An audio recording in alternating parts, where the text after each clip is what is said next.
সুধী আসসালামু আলাইকুম। আমি ডাক্তার হাফিজ আল আসাদ, ইউরোলজি বিশেষজ্ঞ হিসাবে আপনাদের সামনে এসেছি। আজকে আমি কিডনি পাথর নিয়ে কথা বলবো। কিডনি পাথর বাংলাদেশে একটি কমন অসুখ।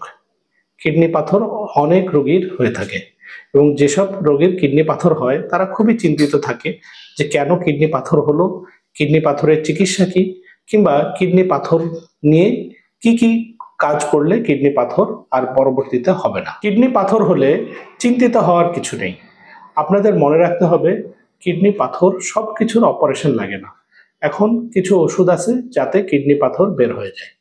কি সাইজের কিডনির পাথর হলে সাধারণত ওষুধে বের হয়ে যায়, কিংবা কি ধরনের পাথর হলে অপারেশন লাগে না, সে বিষয়ে আমি আলোকপাত করতে চাই।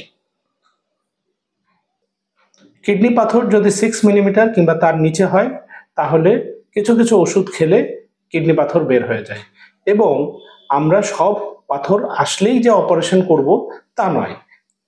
অনেক পাথর এবং 80% পাথরই দেখা যায় যে ওষুধের মাধ্যমে বের হয়ে যায়। এই জন্য যদি কোনো রোগী কিডনি পাথরে আক্রান্ত হয় তাহলে ভয় পাওয়ার কিছু নেই। আপনারা যোগাযোগ করুন। আমি সিটি ডায়াগনস্টিক সেন্টারে প্রতি শুক্রবার সকাল 10টা থেকে বিকাল 5টা পর্যন্ত চেম্বার করি। সিটি ডায়াগনস্টিক পাবনায় যোগাযোগ করুন। কি কি ওষুধ খেলে, কিভাবে, কি পদ্ধতি অবলম্বন করলে কিডনি পাথর ওষুধের মাধ্যমে বের হয়ে যায় সে বিষয়ে আমরা পরামর্শ দিয়ে থাকি। ধন্যবাদ সবাইকে।